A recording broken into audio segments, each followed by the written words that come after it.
10 अप्रैल 2025 को US government agency से एक ऐसी न्यूज बाहर आती है जिसे सुन के पूरी दुनिया शॉक्ड थी। ट्रम्प ने चाइना के ऊपर 145% टैरिफ लगाने का ऐलान कर दिया। ट्रम्प के अकॉर्डिंग चाइना अमेरिकन टेक्नोलॉजीज को चुराने से लेकर करेंसी मैनिपुलेशन तक वो सारी चीजें करता है जिससे यूएस को काफी नुकसान हो। इसी चीज को रोकने के लिए और चाइना को सबक सिखाने के लिए ट्रम्प ने चाइना के ऊपर ये टैरिफ लगाए, पर चाइना भी पीछे नहीं हटा। उसने भी यूएस के खिलाफ 125% टैरिफ लगाने का ऐलान कर दिया। इस पॉइंट ऑफ टाइम पे सबको लग रहा था कि इन दोनों देशों के बीच में एक ट्रेड वॉर शुरू हो चुकी है। पर फिर ट्रम्प को एक ऐसी चीज पता चलती है जिसे उनने इस ट्रेड वॉर में कम्प्लीटली इग्नोर कर दिया था। एक ऐसी चीज जिसकी मदद से चाइना यूएस को घुटनों पे ला सकता है। एक ऐसी चीज जिसकी वजह से ट्रम्प को ये 145% का टैरिफ हटाना पड़ा, क्योंकि अगर वो ये टैरिफ नहीं हटाते तो चाइना यूएस की इकोनॉमी और उसकी मिलिट्री को तबाह कर सकता था।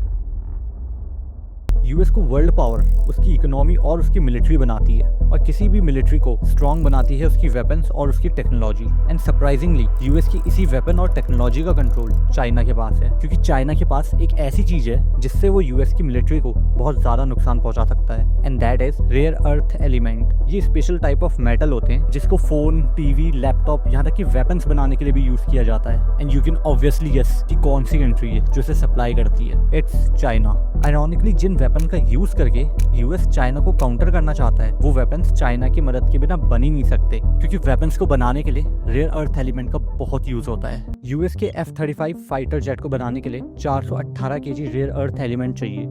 DDG-51 डिस्ट्रॉयर के लिए 2360 केजी रेयर अर्थ एलिमेंट चाहिए। बर्क डिस्ट्रॉयर के लिए 2600 केजी रेयर अर्थ एलिमेंट चाहिए, और वर्जीनिया क्लास सबमरीन के लिए 4600 केजी रेयर अर्थ एलिमेंट चाहिए। इसके अलावा मिसाइल, सैटेलाइट, टैंक्स, इन सबको बनाने के लिए इस रेयर अर्थ एलिमेंट की बहुत नीड होती है। इसलिए यूएस इन रेयर अर्थ एलिमेंट पे इतना डिपेंडेंट है कि वो चाइना के साथ एक ट्रेड वॉर अफोर्ड ही नहीं कर सकता। And this is the main reason कि ट्रम्प को अपने टैरिफ वापस लेने पड़े, क्योंकि अगर चाइना ने अपनी सप्लाई रोक दी तो ये यूएस को काफी ज्यादा महंगा पड़ सकता है। ये चीज यूएस की मिलिट्री के साथ साथ उसकी इकोनॉमी को भी बहुत बुरी तरह इफेक्ट करेगा। इसी वजह से यूएस इस चाइना के ऊपर डिपेंडेंसी को एक नेशनल सिक्योरिटी रिस्क मानता है, because China is the biggest rival of US. और चाइना के अलावा कोई और देश इन एलिमेंट्स को सप्लाई ही नहीं करता, क्योंकि किसी और देश के पास ये कैपेबिलिटी ही नहीं है। तो फिर चाइना के पास इतनी कैपेबिलिटी आई कहां से, ये समझ लेते हैं। अगर आप इस मैप को देखोगे तो आपको पता चलेगा कि सिर्फ चाइना ही नहीं है जिसके पास ये रेयर अर्थ एलिमेंट पाए जाते हैं। ब्राजील, वियतनाम, रशिया, इंडिया, इन सारे देशों में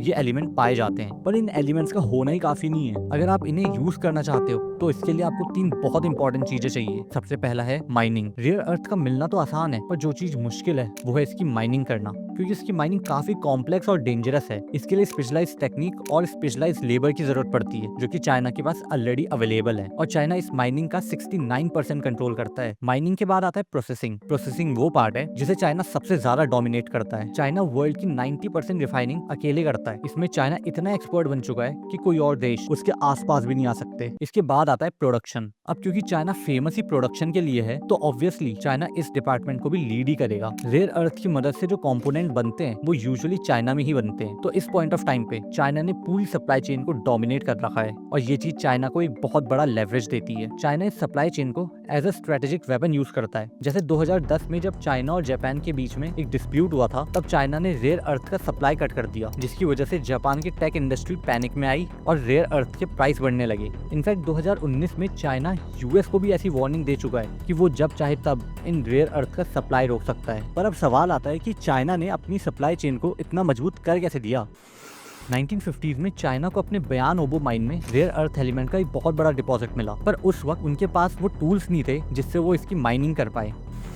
1980s आते आते तक चाइना को ये बात समझ आ गई कि ये एलिमेंट उनके लिए बहुत इंपॉर्टेंट है। डेंग जाओपिंग, जो उस वक्त चाइना के लीडर थे, उनने इस रेयर अर्थ एलिमेंट पे जो इन्वेस्टमेंट हो रहा था उसको और ज्यादा इनकरेज किया, ताकि इससे रिलेटेड टेक्नोलॉजीज और ज्यादा डेवलप हो सके। इनफैक्ट माइनिंग को सब्सिडाइज कराया गया ताकि ज्यादा से ज्यादा माइनिंग हो सके।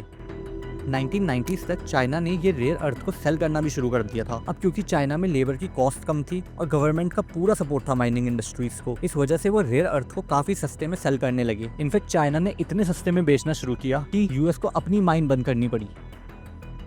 और अर्ली 2000 तक चाइना ने रिफाइनिंग टेक्नोलॉजीज पे भी इन्वेस्ट करना शुरू कर दिया, जो कि सप्लाई चेन का सबसे कॉम्प्लेक्स पार्ट है। यहाँ तक सब सही चल रहा था। फिर आता है साल 2010, जब चाइना और जापान के बीच में कॉन्फ्लिक्ट शुरू होता है और जापान को पनिश करने के लिए चाइना अपनी सप्लाई रोक देता है। चाइना के इस मूव से सारे देशों को ये समझ आ गया था कि उनने एक बहुत बड़ी गलती कर दी। सारे देश चाइना के ऊपर पूरी तरह डिपेंडेंट थे, क्योंकि किसी भी देश ने इतनी अच्छी सप्लाई चेन डेवलप ही नहीं की थी। और अब चाइना सारे देशों से बहुत आगे निकल चुका है। पर एक टाइम था जब यूएस खुद इन रेयर अर्थ को सप्लाई किया करता था। 1950s के दौरान यूएस रेयर अर्थ को लार्ज स्केल में माइन किया करता था। उस वक्त दुनिया की सबसे बड़ी रेयर अर्थ माइन थी कैलिफोर्निया में माउंटेन पास माइन। पर इनकी जो माइनिंग होती है उसमें काफी पॉल्यूशन होता है और उस वक्त अमेरिका क्लीन इंडस्ट्रीज के ऊपर ज्यादा फोकस कर रहा था, तो उस वजह से यूएस माइनिंग इंडस्ट्रीज को उतना सपोर्ट नहीं मिला। ऊपर से चाइना की कंपटीशन की वजह से यूएस माइनिंग कंपनीज बंद होने लगी और 2002 में यूएस ने अपनी माइनिंग इंडस्ट्रीज को कम्प्लीटली बंद कर दिया। इसके बाद यूएस खुद चाइना से ये एलिमेंट परचेज करने लग गया। यूएस को ये बहुत बाद में रियलाइज हुआ कि उसने कितनी बड़ी गलती कर दी और अपनी गलती सुधारने के लिए यूएस ने वापस से इन माइंस को खोलना शुरू किया। इन चीजों से रिलेटेड रिसर्च में और फंडिंग की, नई रिफाइनिंग टेक्नोलॉजीज में इन्वेस्ट करना शुरू किया। यहाँ तक कि अलग अलग कंट्रीज से टाई अप भी किया ताकि यूएस अपनी सप्लाई चेन को चाइना की तरह स्ट्रॉन्ग बना पाए।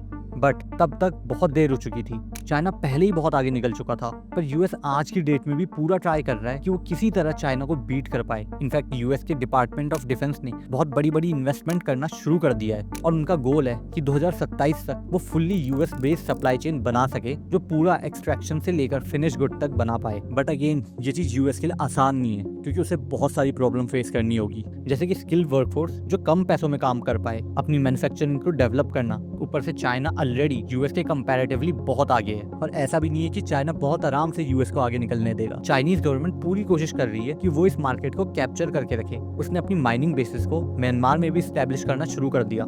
2021 में जहां वो म्यांमार से 19,500 टन इंपोर्ट किया करते थे, 2023 में ये बढ़ के 40,000 टन हो गया। म्यांमार के रेयर अर्थ को चाइना पूरी तरह से कैप्चर करना चाहता है, इसलिए उसने वहां खुद की फोर्सेस तैनात कर रखी है जो कि उन माइंस को कंट्रोल करे। इसके अलावा जिन साइंटिस्ट को इसकी प्रोसेसिंग की नॉलेज है, उनके पासपोर्ट तक चाइना ने अपने पास जब्त कर रखे हैं। इनफैक्ट उन साइंटिस्ट की चाइना ने एक नेशनल रजिस्ट्री तक बना रखी है, जिसमें उन साइंटिस्ट के बारे में सारी इन्फॉर्मेशन है। इमेजिन चाइना इस हद तक रेयर अर्थ को लेकर सीरियस है, और यही वजह है कि यूएस के लिए कम्पीट करना बहुत ज्यादा मुश्किल होने वाला है। क्योंकि जब टाइम था तब यूएस ने इन रेयर अर्थ पे इतना ध्यान ही नहीं दिया, पर जब चाइना आगे निकल गया तब यूएस को पता चला कि उसने कितनी बड़ी गलती कर दी। और अब अपनी पूरी कोशिश करने के बाद भी यूएस चाइना को कैच नहीं कर पा रहा, क्योंकि चाइना वाकई में बहुत आगे निकल चुका है।